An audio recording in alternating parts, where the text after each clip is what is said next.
So that's me losing Jesus' flavor in my own home. So I need to get impurity out of my heart. Because I believe that imputing the salt is also a reflection of the impurity stored up in the heart. You know, we don't just one day wake up to say, oh, I'm going to go something evil today. You know, we don't just wake up and one day say, oh, I'm going to go and hit that person or shout at that person. How does it happen? Like, our behavior doesn't just happen overnight or on the spot spontaneously. It's something stored up in the heart. You know, there's a belief goes in our system, and our belief then leads us to think the way we think, and it leads us to take an action. You know, so it's an impurity that's stored up in the heart can lead us to lose our flavour and effectiveness of the salt. So Psalm 51, we read about the King David. He's actually doing a prayer of confession to the God when the prophet Nathan exposed to his adultery. And this is what he says. In repentance, he's confessing. Psalm 51, 2-4 says, wash me clean from my guilt. Purify me from my sin. For I recognize my rebellion. It haunts me day and night. Against you, you alone have I sinned. I have done what is evil in your sight. And verse 10, this is his cry of the heart. Creating me a clean heart, O God. Renew a loyal spirit, steadfast spirit within me. Yeah. It sounds very poetic. What David's saying, he's basically saying, purify my conscience, God. Yeah. Purify my conscience and wash me in your love until I'm pure in my heart. You know, creating me a new heart. Give me a new heart so that I will have the pure thoughts and holy desire, and I'll be ready to honor you. I'll be ready to praise my God. That's what he's saying. He's recognizing impurity in his heart. He's bringing before God and say, God, give me a new heart. Give me this new thought. Fill me flesh. And Ephesians 4:31 also talks about evil behavior. It says to get rid of all bitterness, rage, anger, harsh words, and slander, as well as all types of evil behavior. So the Bible calls this behavior evil. From time to time, I think I've been bitter, I've been angry, I have spoken harsh words over people. You know, and the slander is, if you look into the dictionary, it's actually talking about the making a false speak about someone and damaging someone's reputation. How quickly are we from day to day criticize someone? Without even thinking, oh, he shouldn't be doing that, he shouldn't be doing that, or she shouldn't be doing that, or they should have been doing it better, or do this. That's actually slandering. You don't know their motives, only God knows. And we actually are criticizing someone and damaging someone's reputation, and the Bible is telling us this is evil. You know, this is impurity, so easy. I don't know about you, but for me, if I'm not checking my heart constantly, it's so easy to get into my heart. And even before I know it, my favour as the salt of the earth will be diluted by it. Because it comes out of stored up impurity. It's all stored up in my heart. So no one will taste Jesus through us if what people see is those evil behaviour. No one's going to taste the goodness of God. No one's going to taste the mercy of God. No one's going to taste the grace and forgiveness and the love of God if all they see through us is a harsh word and anger and we're criticising someone. It just can't, you know. So we are called to bring the best in others as well. You know, like we talked about this salt, bringing the best in a Brazilian barbecue. It really does.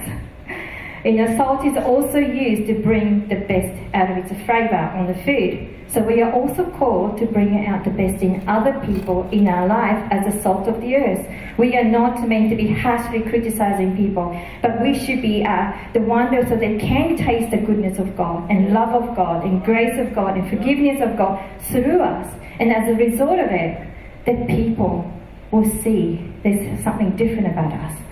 And you know, it just doesn't stop there. Once they experience and taste it, they also want to become the salt of earth themselves. And that's really the point. So Jesus also said, you are the light of the world. And I love that word, of light.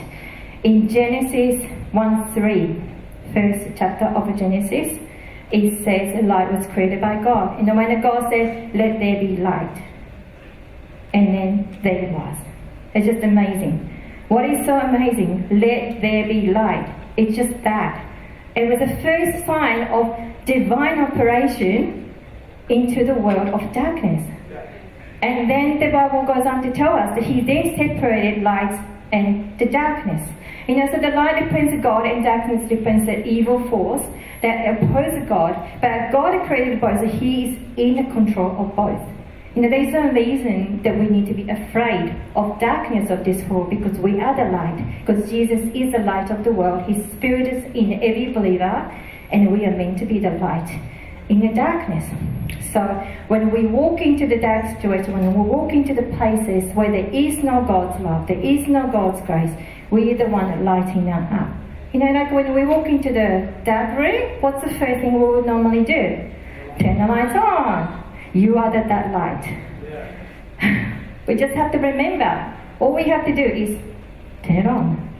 There it is. Let there be light. So John 1:5 also talks about that light shining in the darkness. So John 1:5 says, the light shines in the darkness, and the darkness has not overcome it. Yeah. Wow. Darkness cannot overpower or absorb the light. Light is superior to darkness, and it's able to limit the effects of the darkness, just like we were talking about, turning the lights on. And because God made it both, you know, he's still in control, whatever we see in our life and around us.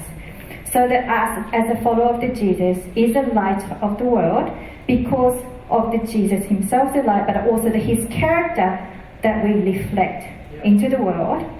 So we're called to shed light and also reveal, not expose, but reveal those hidden defects in the lives of the people around us who are living in the darkness, who are in a chain. Now we are not able to go and point it out what they're doing wrong. But as a light, when you are coming near them and start pouring out God's love and forgiveness and mercy, and then people will actually start seeing for themselves the hidden defects in their darkness.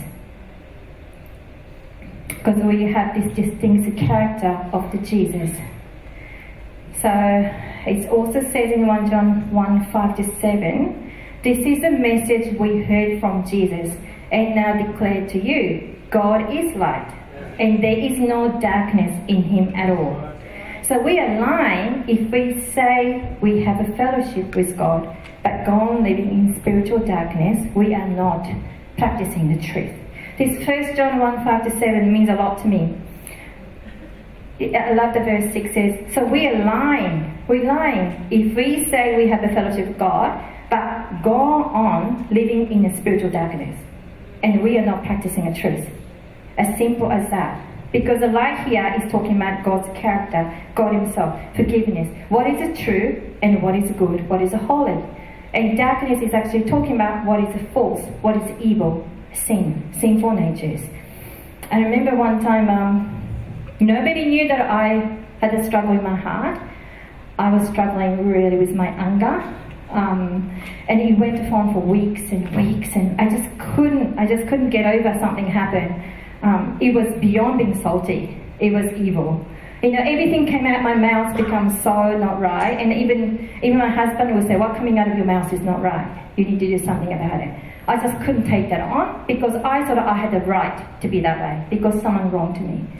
And I went on and on being angry because I'm thinking this is my right to be angry because someone wronged me. And I came to this verse. I was reading this in the morning and I read it over and over and over and said, God is alive and there is no darkness in him at all. And we are lying if we say we have a fellowship with God but are gone living in spiritual darkness. I was choosing every single day to go on living in my spiritual darkness by choosing to not forgive, choosing to be angry, choosing to be harsh. And I was not practicing the truth in that stage. And I felt like God just tapped on my head. Do you see what you're doing? It's not the people that wronged you tormenting you, it's you. It's you yourself tormenting yourself because you choose to keep going on living in your spiritual darkness. It's a choice that I needed to make. So that day I had to repent and say, God, I don't know how to overcome this, because I still feel I'm right to be angry about this, but I know this is evil, and I don't want that evil in my heart. Take it away from me. Take it away. You know, and then God just to start revealing the truth to me. That His truth, how I'm forgiving. His truth, that all of my sins are taken away, and therefore I have no right to hold on to those things.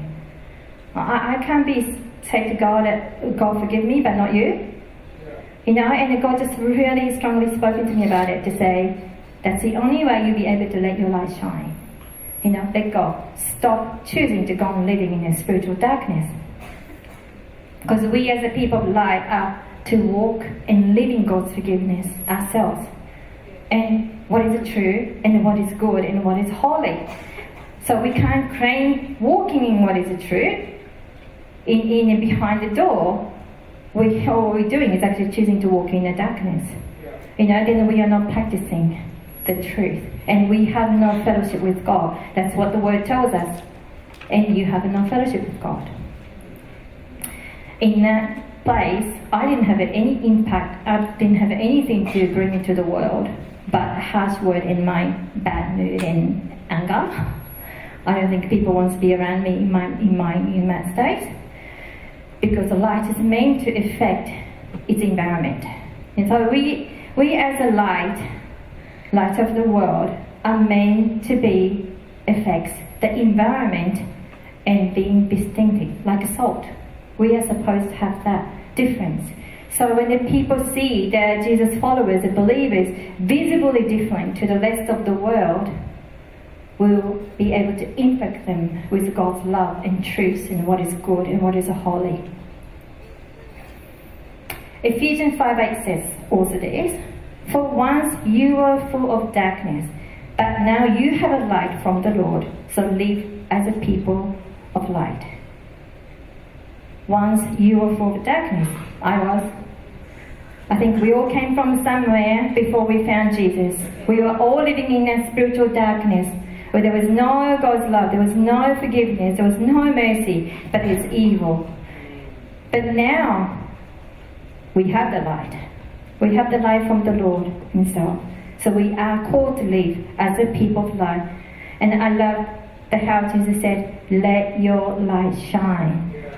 My kids are nodding here, but I used to put in a little notes in a lunchbox when they were in a primary school. And all I put it was in a little piece of paper, their name, and then let your light shine, in smiley mark. And I did that over and over and over.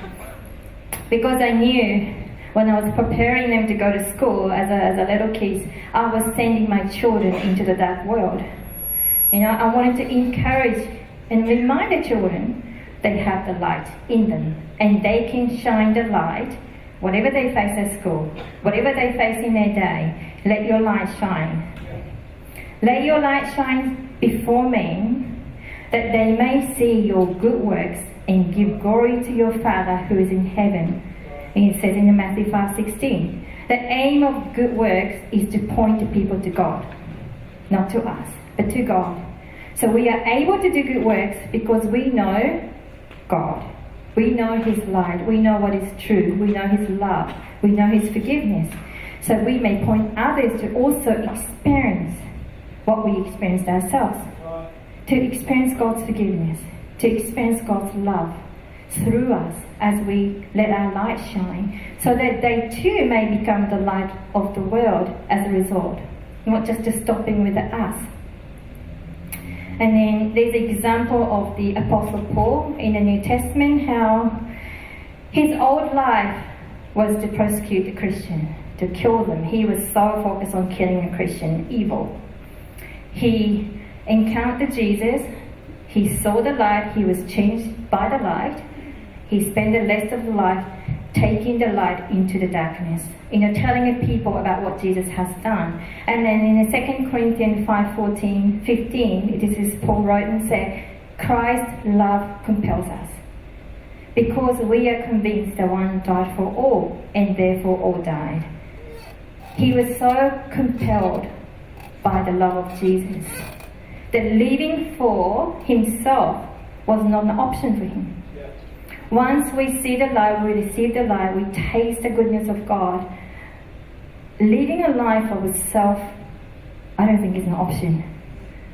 You know, because there are people out there who doesn't know Jesus. People out there who are still living in darkness just like we were. You know, and we can't just say, hey, I've got the light now, I'm nice and salty. You know?